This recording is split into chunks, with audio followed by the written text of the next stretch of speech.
Welcome to Burnin Daylight, the only podcast for the working cowboy. Brought to you by Stetson Ranches out of Fromberg, Montana. Well, howdy there, Daylight Burners. Happy Monday. Hope the weekend treated you all right. Cooled down here. We've got some fall weather upon us, and no way is that a bad thing. It is cooled off. We had a couple freezes. Been wearing a vest. Had to order a new felt hat because my old felt hat, well, I've got a good felt hat, but I'm not ready to retire that for work just yet. So I ordered one of them Amish hats, and I've heard good things about them. The one issue for me is they only come in black, and I don't think I've ever owned a black felt before. So we'll see. Hopefully it looks good. It doesn't take much to make this look good. It kind of comes natural. That's a lie. Yeah, weather's been nice. The political climate, on the other hand, has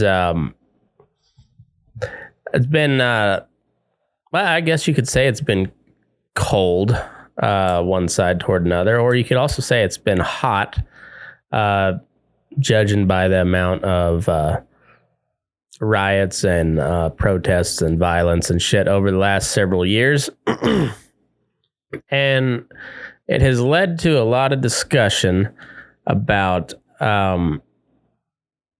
where do we go from here? And I'm at the point where I don't think there's any real political solution to what we do anymore, but that's also kind of boring. And, well,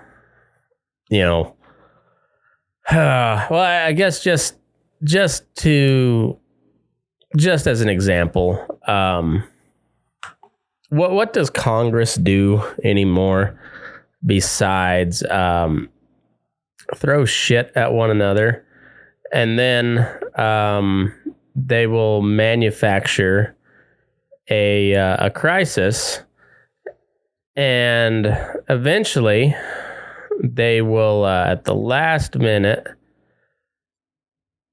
they will go ahead and solve this crisis that they have created, and expect you to give them a pat on the back or something.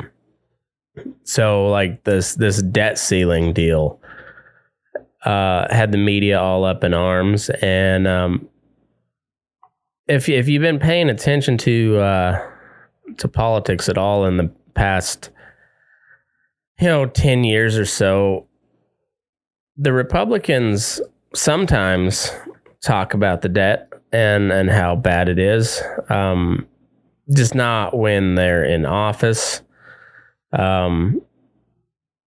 Case in point, Donald Trump was in office for 4 years, and he spent more money than any other president before him.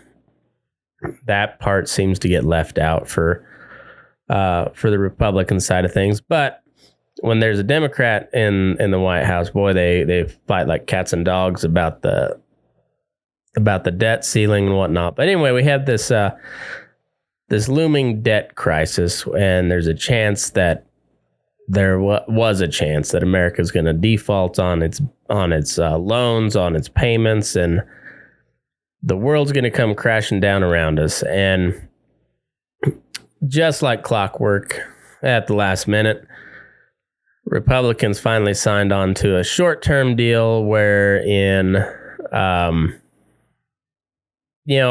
they avert crisis. They agree to raise the debt ceiling or keep spending only till December, so then they can have another crisis in which to scare the bejesus out of people.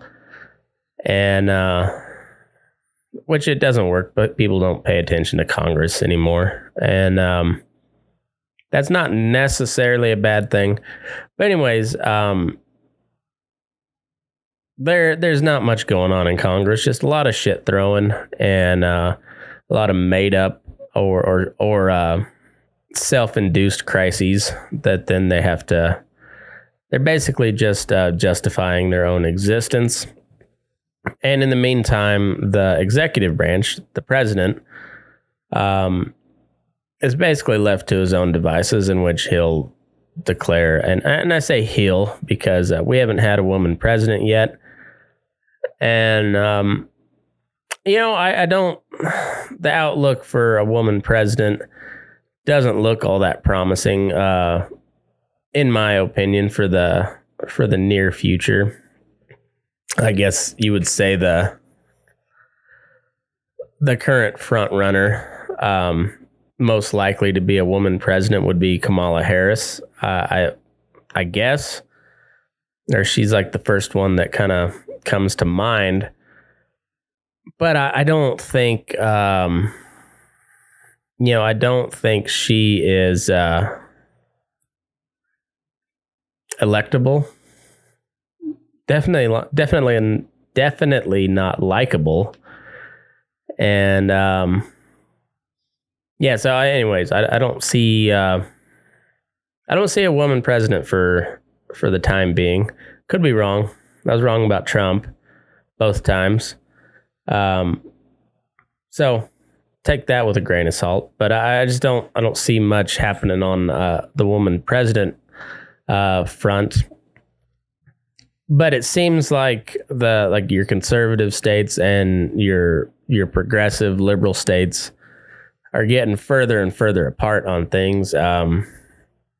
California is about to go full authoritarian. Not that they weren't before, but Gavin Newsom just won his recall election by a wide margin, like kind of a surprisingly wide margin, even for California.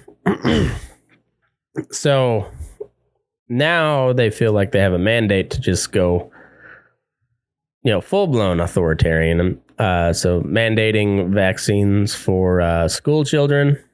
And surprisingly, I don't think the teachers are under a vaccine mandate. I don't know for sure on that. But all that, I'm not here to discuss the vaccine mandates. I think you guys all know my position on that. I've said it before, said it again. You can mandate this dick. That's my thoughts on mandates in general. So that's not what I wanted to talk about tonight. But there's been a considerable amount of talk about Civil War Secession. What's the a peaceful divorce is another one I've heard, and it's not just talk on the internet. I guess there's been some actual steps kind of moving in that direction, and we've seen it.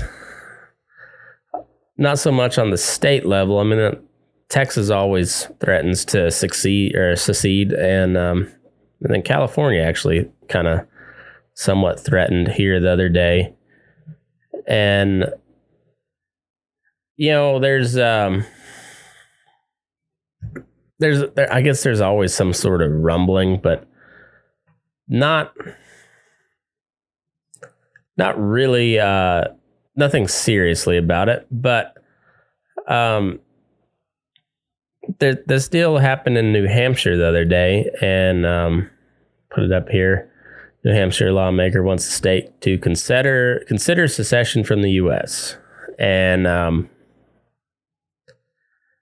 so a New Hampshire legislator is attempting to get Granite State voters to consider declaring their independence from the United States. And then when was this? This was September 18th. So it's been about a month, not quite a month. Representative Mike Sylvia, Republican, introduced an amendment calling for a public referendum on the matter, which would be on the ballot for the 2022 general election. Sylvia cited the Biden administration's draconian COVID-19 orders, like the eviction ban and Joe Biden's vaccine mandates as the main reasons to consider secession from the Union.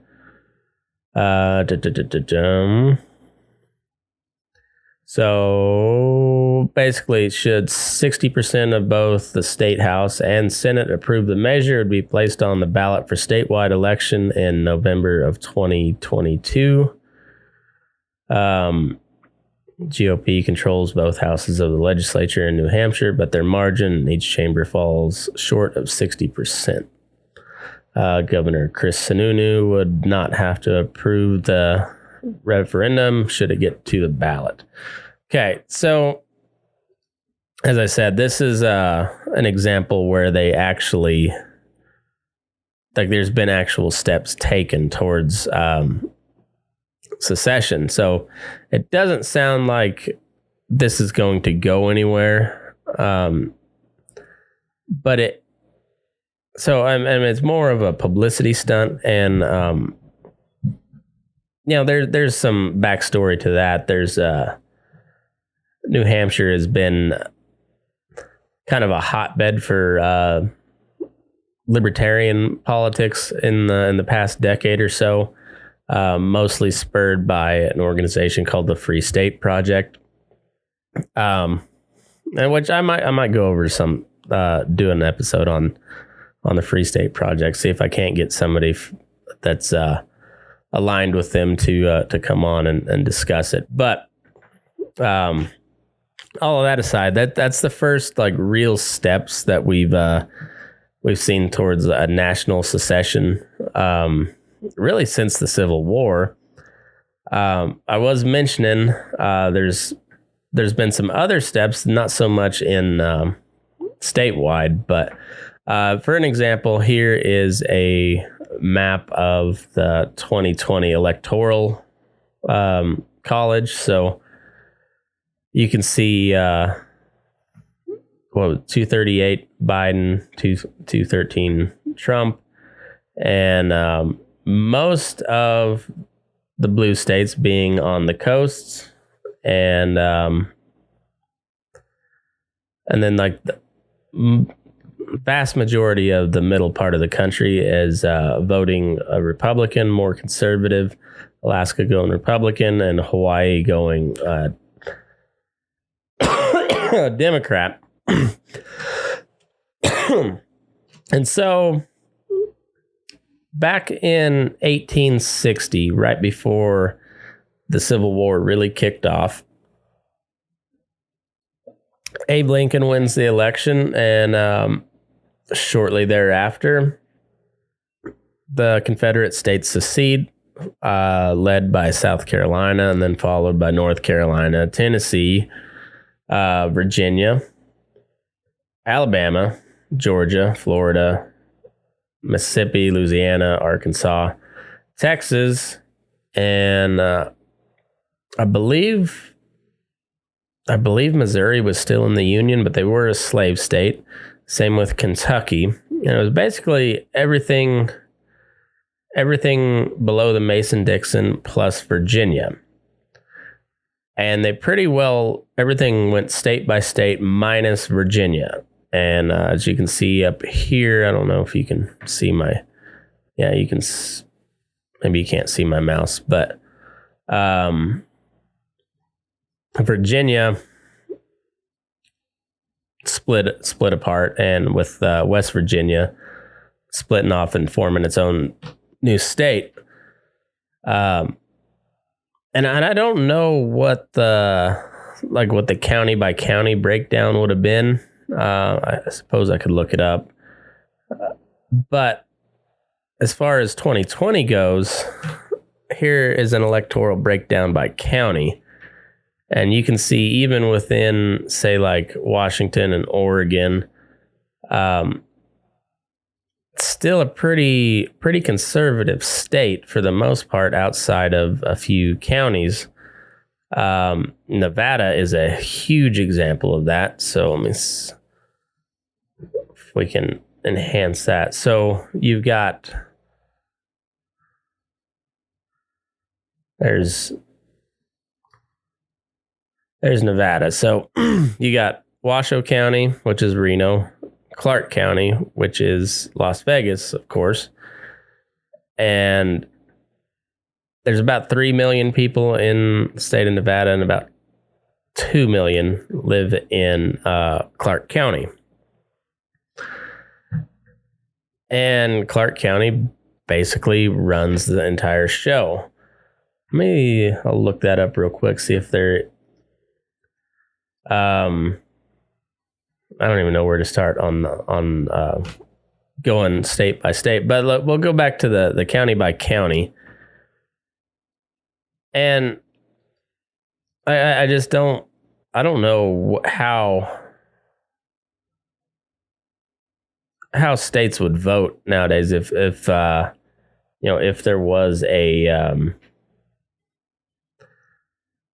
referendum on whether or not to secede from the United States, how each particular state's going to respond to that. Texas, as you can see, there's still a pretty good chunk of Democratic controlled counties, but vast majority of the state is conservative.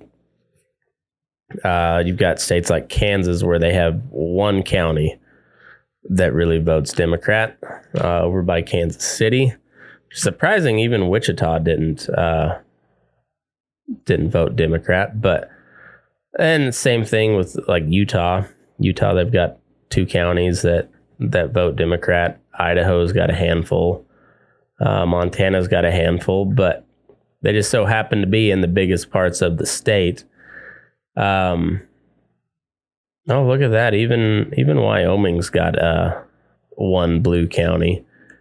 North Dakota's got 2. South Dakota's got 5. Nebraska's got 2. And so, like, I'd say states like Oklahoma's got no Democratic counties. But I think you could say, even with like the large Democratic population in Texas, if it was put to a vote whether or not Texas should secede from the Union, I think even today, Texas is going to vote overwhelmingly to go ahead and let's get the fuck out. But I think when you look at, and particularly in the Western U.S., but I'll put that back up. For example, even if you look up in like New York, it's a lot of red up in New York. Hey, enjoying the show? I know I am. But I got to tell you about some sponsors that help me keep this thing rolling from week to week. And first up, we got Stetson Forge out of Fromberg, Montana. Jese Stetson, a good friend of mine. He's been making some knives here lately, and they're really good ones. I've got one of my own. Got it for Christmas last year, and that thing is really, really well made, super sharp. Like you could circumcise a gnat with that thing, and it's all handmade, custom made to your likings. He's done everything done a lot of coyote capers is what he calls them. Skinning knives. Hell, he makes even kitchen knives from time to time. Just basically whatever you want, whatever you need. He'll make it custom for you, and sends them off to a leather maker to get a custom sheath made, and just really, really good quality knives. So check him out on Instagram at Stetson Forge. Let him know you heard about it on Burnin Daylight. He'll catch you a little deal. Next up, we got Tracie Morrison Custom Silver. He's out of Chelsea, Oklahoma. He's the maker of the set of spurs that we're raffling off. So if you'd like to, we still got a few spots left in that. So if you'd like to enter up, just shoot me a message. But Tracie makes just cool cowboy shit for the working cowboy, priced for the working cowboy. Buckles, bits, spurs, conchos, all that kind of shit. All that kind of shit. He can do it. and does a really, really nice job. Like I said, these spurs that we're raffling off are just really well done. Beautiful set of spurs. And that's just the type of work you can expect from him all the time. You can find him over on Facebook and Instagram, Tracie Morrison Custom Silverwork. It's Tracie, Tracie Morrison. And just search him up there. You'll find him. Let him know you heard about it on Burnin Daylight. And if you'd like to enter up in the spur raffle, it's $50 a spot. And we got 50 spots total. So as soon as they're all gone, we'll draw. So if you'd like to enter up, just shoot me a message. Last but not least, we got Cardomax.com. Cardomax is a veteran owned and operated by a former Navy SEAL, and they make just the best supplements you could want. They're all in a little package about the size of a ketchup package. It's liquid. You just pour it in a bottle of water.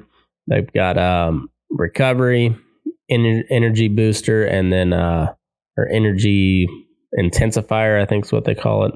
Anyway, it's like got like 300 milligrams of caffeine, and it's packs a little bit of a punch. You can use it as a pre-workout. The main thing I use is the immunity booster, which just helps boost your immune system, which is super important, as we all know. Anyway, the stuff tastes great, and it seems like it works really well. So anyways, go to cardomax.com, use the promo code MOVEYOURASS, MOVEYERASS. You'll get 10% off your first your first order there. So check it out. I think you'll like it. Anyway, let's get back into the show, huh? Oh, forgot to tell you. If you don't like these ads, head over to patreon.com/burnindaylight. You can sign up there, get ad-free content, you get bonus content, and sometimes you get stuff a little bit early. So anyway, patreon.com/burnindaylight. Let's get back into whatever it was I was talking about. But then, excuse me, you've got states like Massachusetts, who there's not a single red county in the state. Hawaii's the same way. Vermont, same deal. And but outside of those handful of states, there's a pretty distinct split between urban and rural parts of the state. And I think I just don't think that I don't think state pride outside of, say, maybe New York and Texas. There might be a few others, but really Texas, there's just not that much state pride where, like, I just, if Colorado decided to declare war on Kansas tomorrow, I just don't feel that strong of a calling for me to go back and fight for the state of Colorado against state of Kansas. Maybe there's probably some other people that feel like they would. I just don't. That's me personally. But I would take up arms in defense of liberty. So, and I think there's a lot of people that feel that way, where they're not really necessarily tied to their home state so much, but they're tied to the idea of freedom and liberty. And so when I look at, and now granted, the Republican Party is dog shit, just like the Democrats, but you see all these red counties across the United States. I don't see Republican. I see more people who believe in freedom or small government, and basically that they don't like communism, authoritarianism. and or at least they claim not to. And so I just don't see as clean of a break as the Civil War was back in 1860, where it was very much along the Mason-Dixon line. And even though you had brother fighting brother, I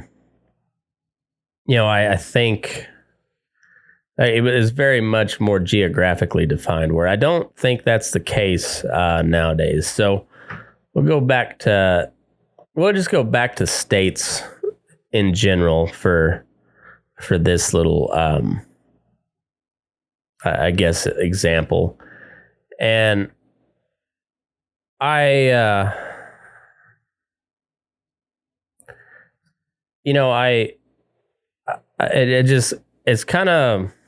it's kind of funny when you think about how everything's going to go nowadays. And so I just want to go kind of state by state.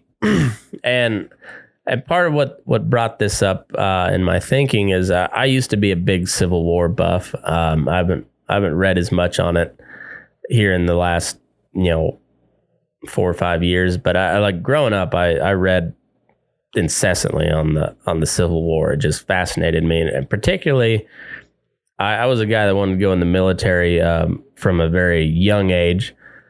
And I was fascinated with like military strategy and like battlefield tactics, and I studied like the Battle of Gettysburg and Bull Run and all of these different battles of the Civil War, and I studied the strategies and the tactics that the generals and whatnot used, and so but one of the things that I took away from it, and I didn't really know what the meaning of it was until I got kind of looking into politics and going like a deeper dive into how the country was set up.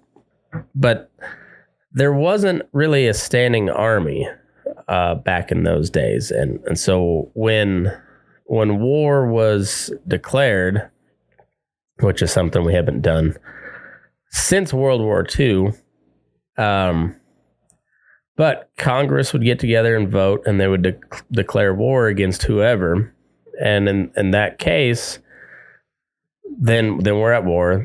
President is the commander in chief, and it is his job to garner troops. So he would send out a call to the individual states saying, "I need this number of troops in order to raise this army." So the president was basically in charge of raising an army.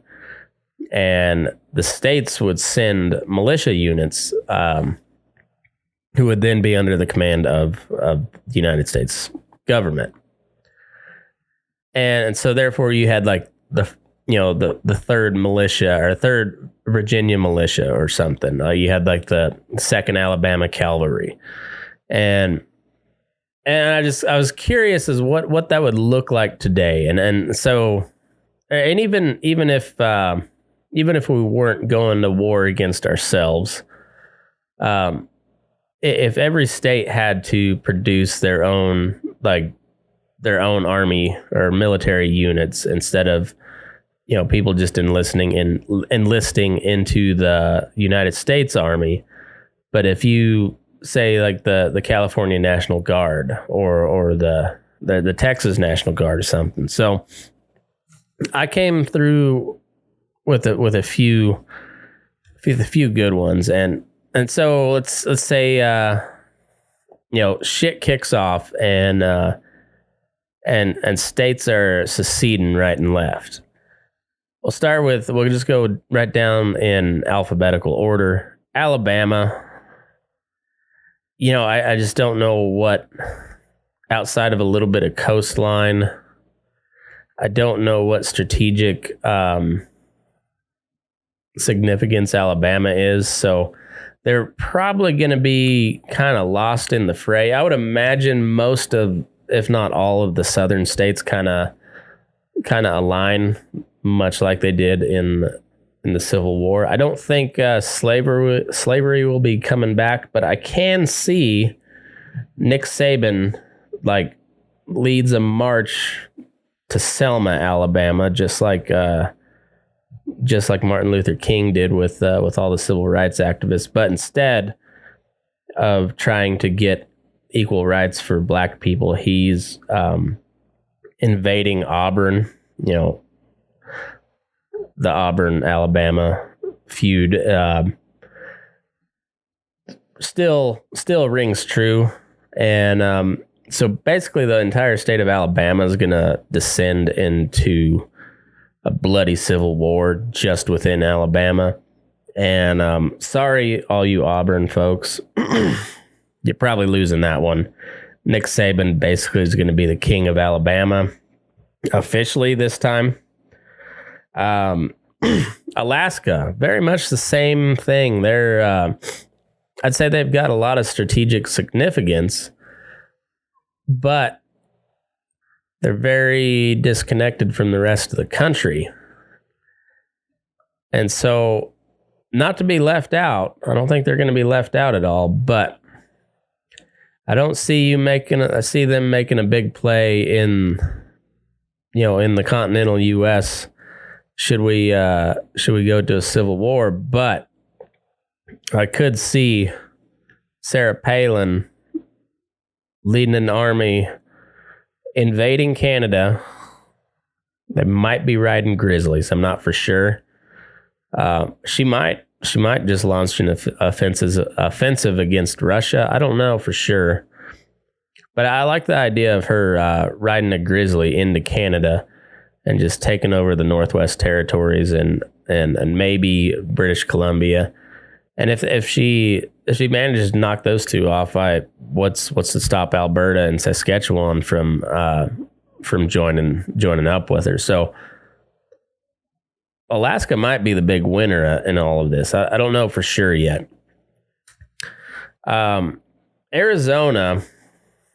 Now that's a tough one. Now Arizona did go blue in this last election, but if we go back to the county by county map, about four counties that voted Democrat.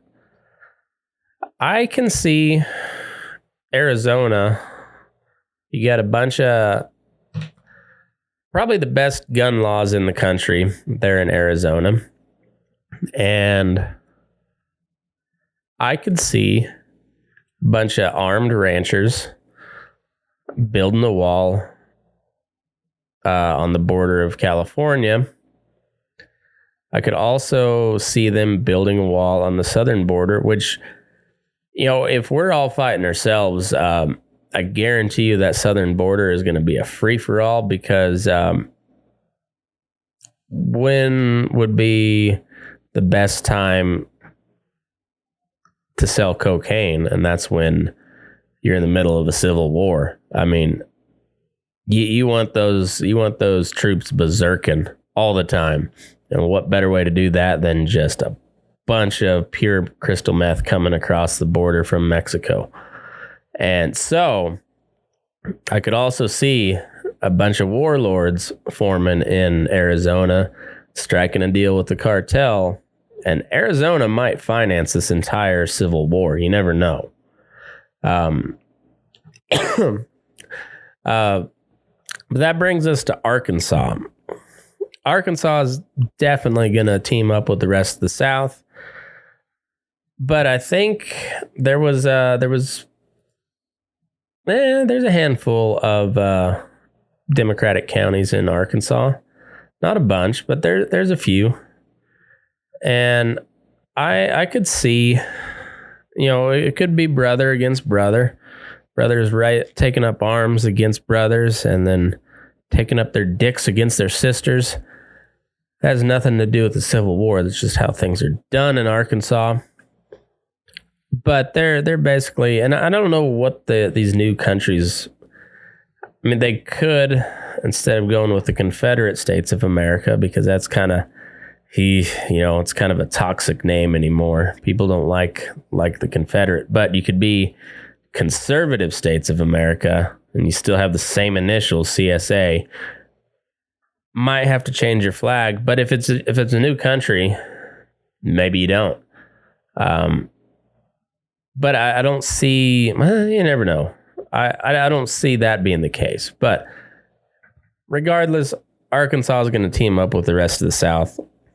Basically, the whole SEC is going to be, they'll be one country for sure. I don't know if Texas joins in on that, but you're looking at Louisiana, Arkansas, Mississippi, Alabama, Georgia, Florida, both the Carolinas, Tennessee, Kentucky, West Virginia, Missouri, Virginia. That's a tougher one. It's a blue state nowadays, but that's mostly just because of those counties right around DC. And outside of that, it's once again, it's a pretty conservative state. So that's what I mean when it's not as clear cut along state lines as it was back in 1860. But anyway, moving on. Next up, we got California. Now, California, it's another tricky one where it is heavily Democrat, but not just Democrat, but like wildly left-wing progressive Democrat. And there's also more registered Republicans in the state of California than there is in any other state. So there's a big contingent of conservative folks there. They're outvoted by the cities. So what I could see happening in California, they secede, and being the liberal progressive wokesters that they are, they might enslave all straight white males, except for Gavin Newsom, because he's different. He's an ally, and he's going to set the record straight by enslaving all the other straight white males, except for those who, are powerful and influential and wealthy, and that whole thing. They can't be messed with. But the regular straight white dude, right to slavery. And then of course they'll be guarding their eastern border with the 69th non-binary regiment. I would have to imagine that's going to be a rainbow uniform. They might have strap-ons just for the intimidation factor. But the non-binary regiment, I think it's a lot of smoke and mirrors, a lot of smoke and poles, but definitely smoke and mirrors. I think you're gonna have a revolt in Northern California. The Eastern Sierras will probably jump ship and join up with Nevada or Arizona. But yeah, as far as the uniforms go for this modern day Civil War, Californias are going to be lit and weird. I can almost guarantee you that. Like platform moon boots, like glittery silver camouflage. Like, not sure what it's supposed to camouflage against. Maybe a disco ball, but they'll be fabulous. Colorado, once again, we'll go back to the county map. And Colorado, as you can see, boy, there's a lot more blue counties than there used to be, but they're still basically along the Front Range. And the good thing is about all these new lefties that have moved into Colorado in the past 10, 20 years, they're kind of pussies. So either the West Slope and the Eastern Plains break off and, say like the West Slope joins Utah or Wyoming, Eastern Plains joins Nebraska or Kansas or Wyoming. Or what I like to think is the rural counties, they they organize their own militia, mostly consisting of ranchers, farmers, and they're all going to be in armored 7.3 power stroke diesels or Cummins, and they roll into Denver, retake the state capitol and the governor's mansion, and then they appoint John Elway to be the new king or governor. And in typical John Elway fashion, he runs the state into the ground, but people let him go and do his things because he won 2 Super Bowls, goddammit. That holds a lot of sway in the state of Colorado. And but the entire state will probably be propped up on marijuana money because, like I said, it's Civil War, baby. What would be a better time to have a little bit of pot? Next up, we got Connecticut, and I'm gonna lump a whole bunch of states together here. So Connecticut, Delaware, Rhode Island, Vermont, Maine, Maryland,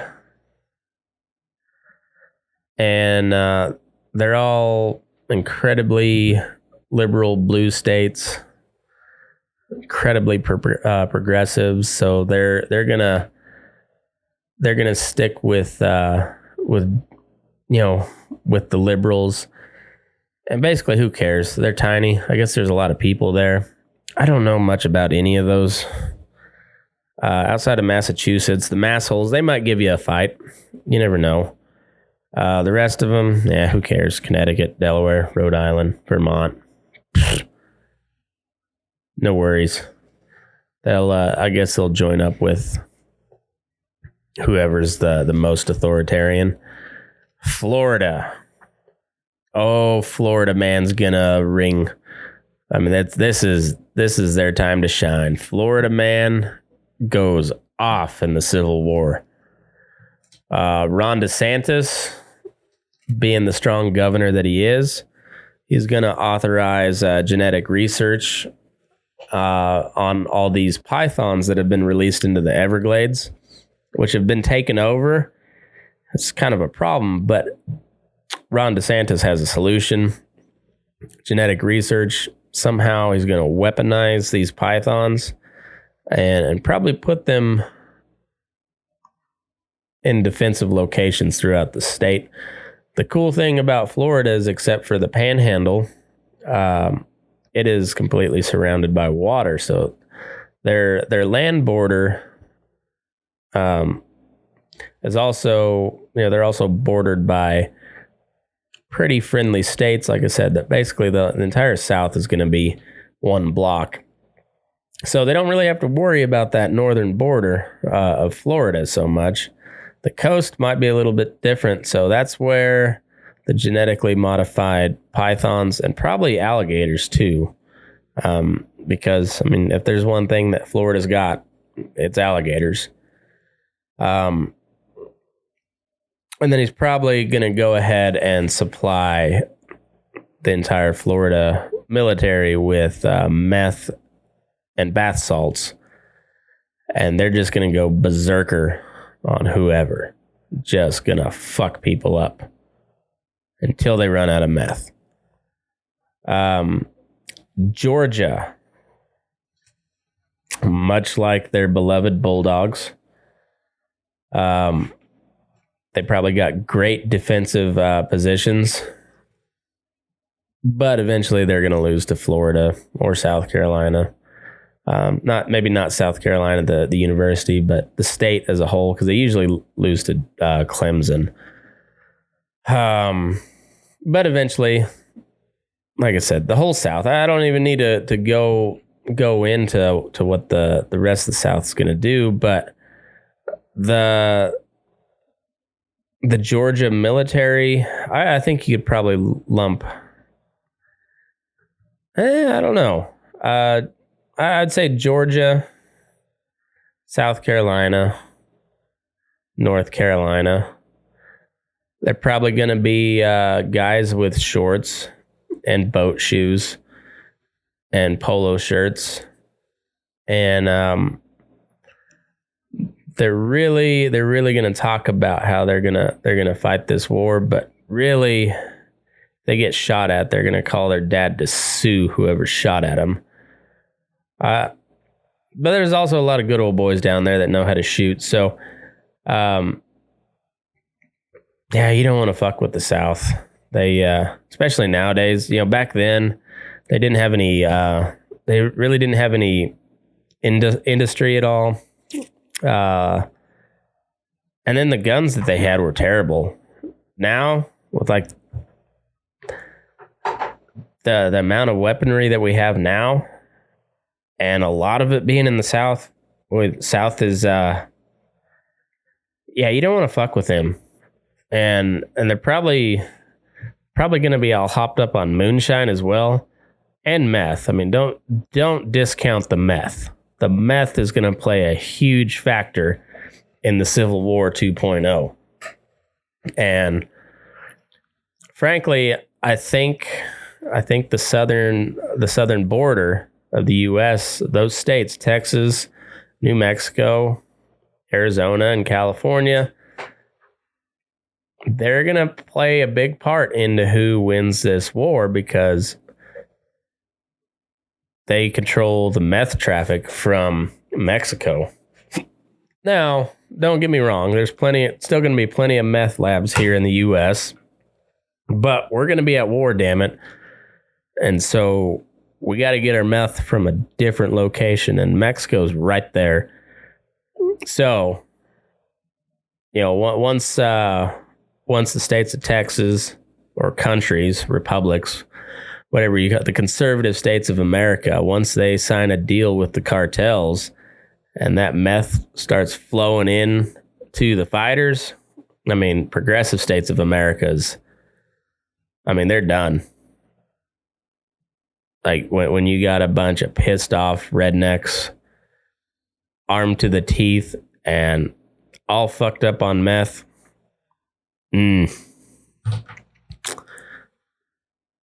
However, all these progressive states of America, they also have a lot more people. And they have inner cities, which means they have a lot of gangs. And those boys, they may not know how to shoot the best.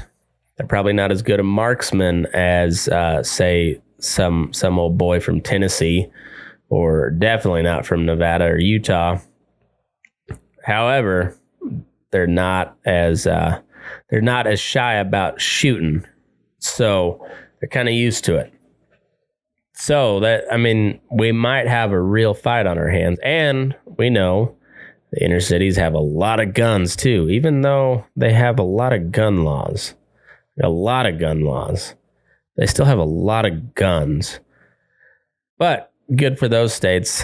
Those guns are going to come in handy because after the southern border states sign that compact with the cartels, well, there's going to be meth everywhere.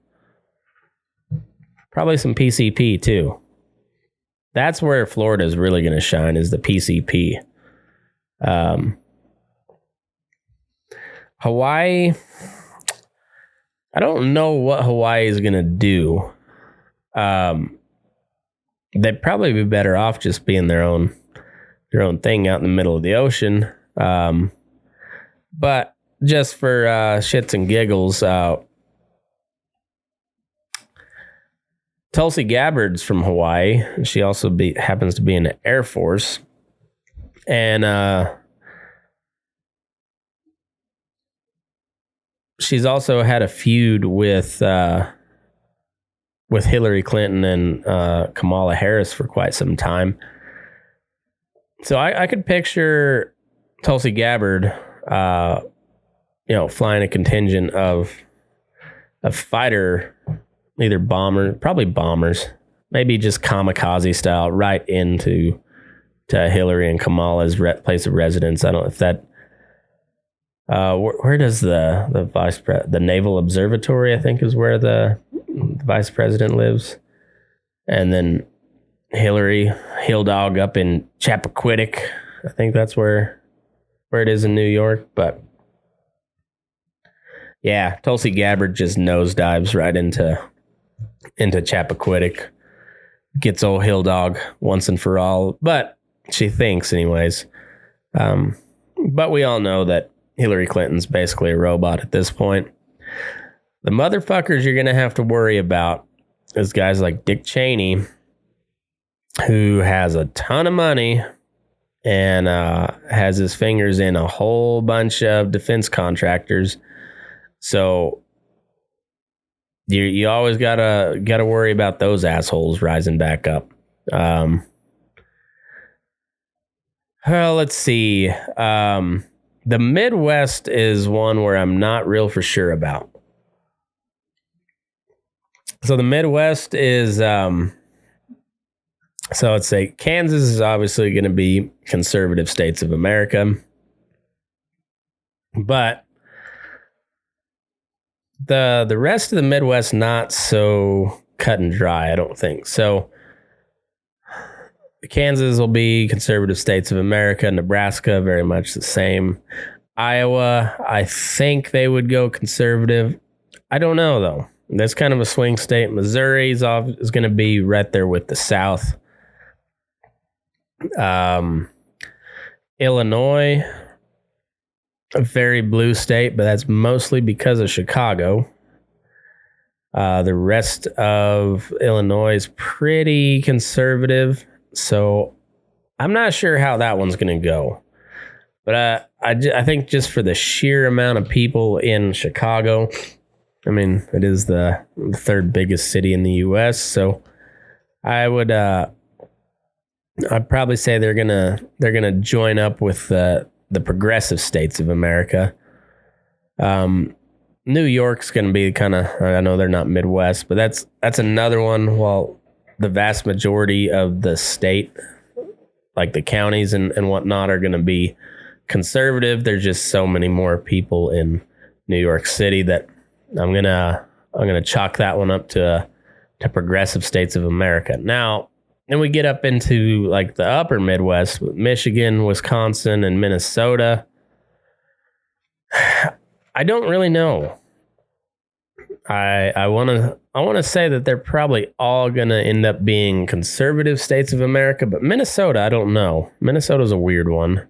Wisconsin's kind of a weird one, but I think outside the cities, you're going to, especially if you get all those farmers and hunters hopped up on meth with the guns that they already have, I think those cities fall pretty quick but I don't know.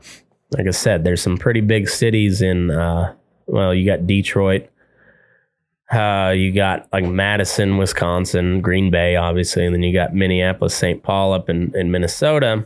And those are, some pretty big cities. So who knows? Pennsylvania. Oh, well, Indiana is going to go conservative states. Ohio, I think, probably would too. Kentucky's going to be with the South, obviously. And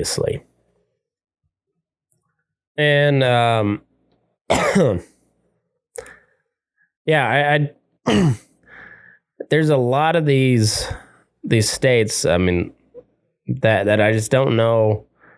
It's hard to say how they would go. Like, especially like I was talking with New Hampshire. But most of the southern states that did actually secede back in the day, for the most part, I think it was a statewide referendum that they voted on. So, like when you get to some of these kind of battleground states, or even like some hardcore like liberal states, like Washington and Oregon, even California for that matter, there's still a pretty significant chunk of the state that doesn't agree with that shit. So it's hard for me to believe that when you have counties in Oregon and Washington and California trying to break off from their home states and join the state of Idaho, it's hard for me to believe that those same counties who already want to be a part of a different state are going to go ahead and follow along with the state of Washington and Oregon should they secede from the United States.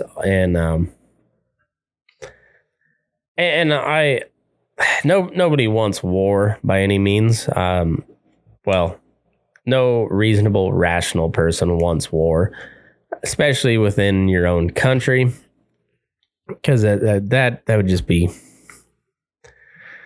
it'd be terrible, especially with given today's weapons technology. Though it would be brutal. But if you look back at 1861, nobody thought that war was going to be a big deal either. They thought they were just going to go play war games for a couple weeks and it was going to be a grand old time. And then 4 years later and 600,000 Americans dead and who knows how many billions of dollars worth of property damage and just devastation.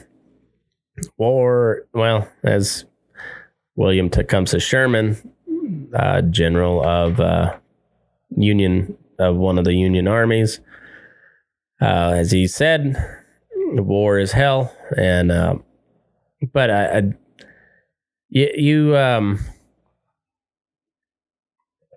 don't know if you guys have contemplated this over the past several years, but it just feels like more and more we're pushing towards that point where this thing just can't continue the way it is, and it makes you wonder what all that entails. Like, is Texas going to be the first one to break away? Is it going to be California, or is it going to be Florida? I don't know. Or is it going to be some little state that really doesn't make a bit of difference as as far as national politics and the national economy, even like New Hampshire.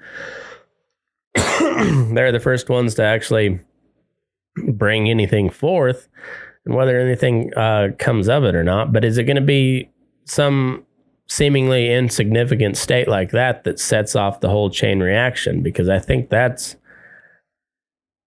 when something like that happens, it happens real quick, and it typically only takes one particular catalyst to set it all off.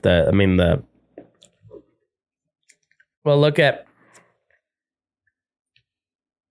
World War I.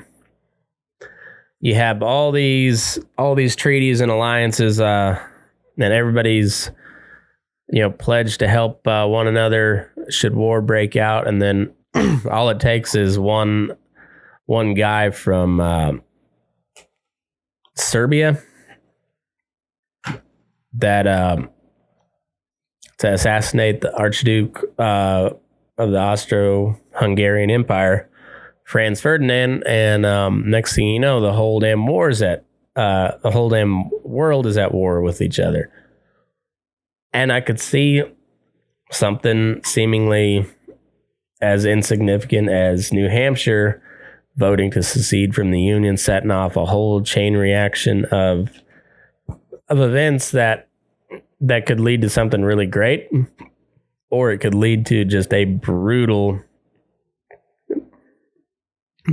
civil war. But then again, you look at, say, like Lithuania back in the late 80s or early 90s, when they eventually, Lithuania being a Soviet bloc country,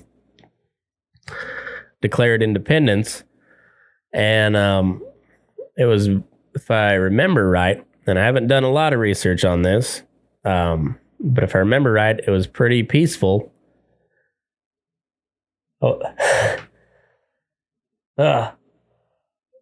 goddamn! Trying to sneeze. But if I remember right, it was pretty peaceful they just declared independence from the Soviet Union, and then slowly or pretty rapidly, one after another, the Soviet Union collapsed, and so that's why I kind of ponder on these things, because once shit happens, it happens rather quickly. And you just wonder how that all plays out nowadays. I honestly, I don't know. Especially when you come to, like, well, where I'm at now, Nevada, there's basically one state that controls the entire rest of the state, and it's a big state. Like, not people wise, but it's a big state. You know, Clark County butts up with Southern California and Arizona, and Washoe County butts up with Northern California and Oregon, and Elko County borders Utah and Idaho. I mean, it's a big state landmass wise, and Clark County, Las Vegas, pretty well controls the entire state. So, like, does the state of Nevada, do the counties get together and decide to kick Clark County out, or just give them to California in exchange for, say, Northern California? I just don't know how all that, or would they secede from the state of Nevada and join up with Idaho and Utah, or like, does Utah like revive the old Nauvoo Legion and then they just like start raiding U.S. military bases like they did back in the Utah War? Like, I'm not sure how all of this works. Like, does Utah go back to the good old days when they just declare themselves the state of Deseret again, and just polygamy everywhere? Does the Nauvoo Legion march into battle wearing the sacred garments? I don't know how that works. Like, Oklahoma, like they just all roll up to the front line on their rascal scooters, and and like Wisconsin at the border, and just like, oh, hey there. Well, what's your business now? Oh, sorry. Oh, you got to turn around. It's the free state of Wisconsin. Your papers ain't right. And I hate to do this to you, fella, but you got to turn around. It's a weird concept.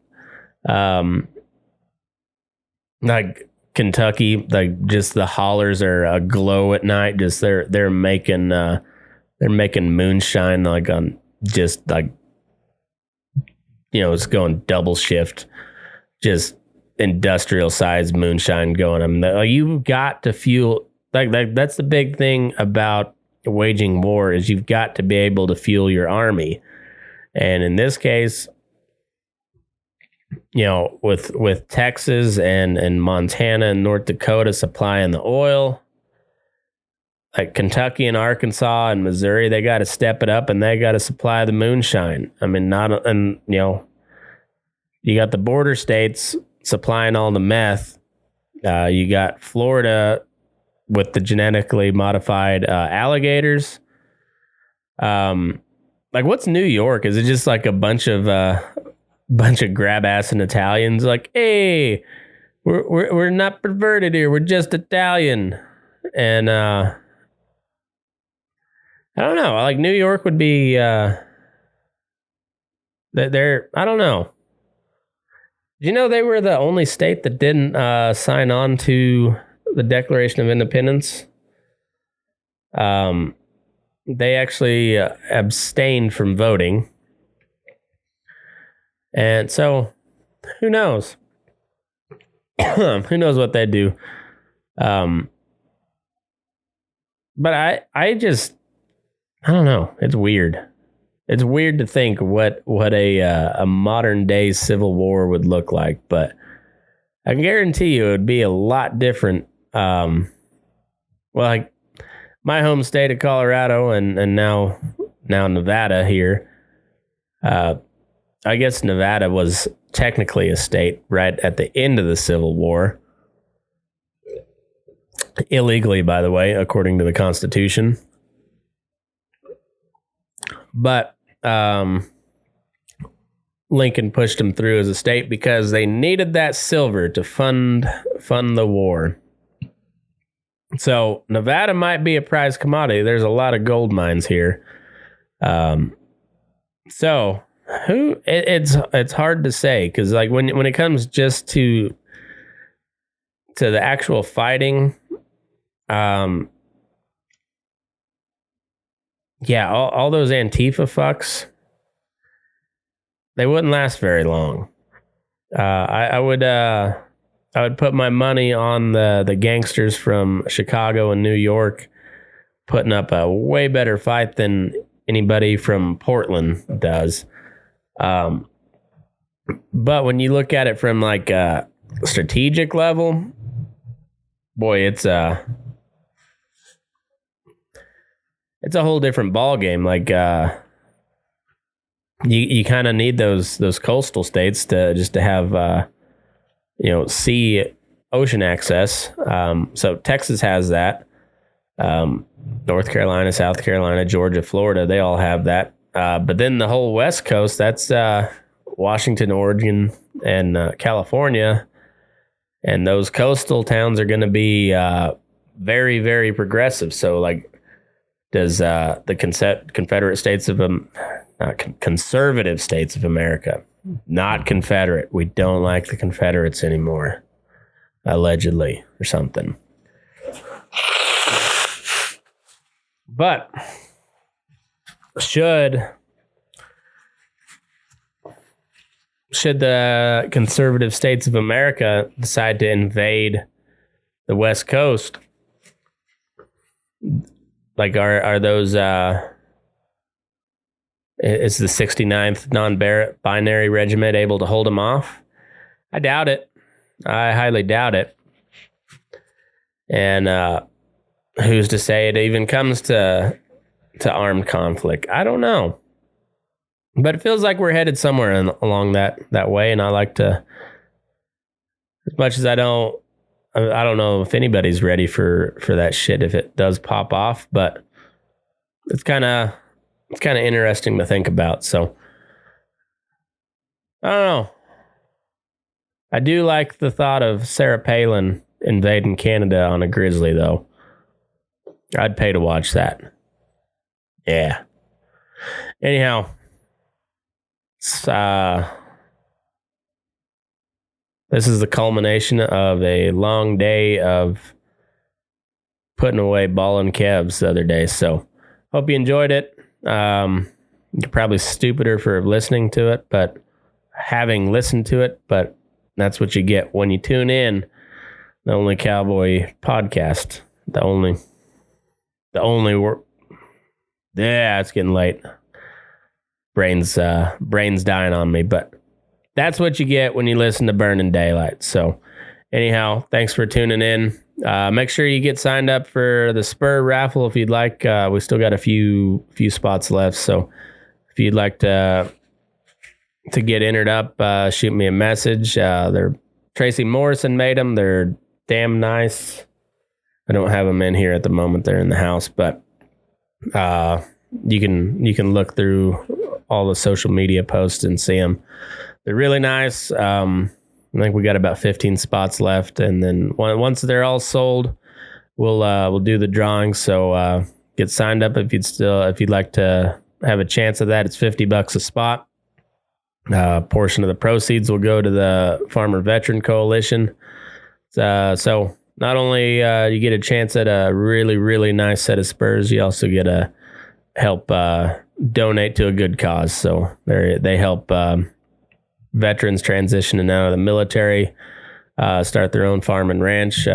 It's a really, really good organization. So glad we'll be able to donate a little bit to them. So other than that, we'll see you here on Wednesday. So move your ass. We're burning daylight. Oh, I am a good old rebel. Now that's just what I am. For this fair land of freedom, I do not care a damn. And I'm glad I fought against it. I only wish we'd won. And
got 3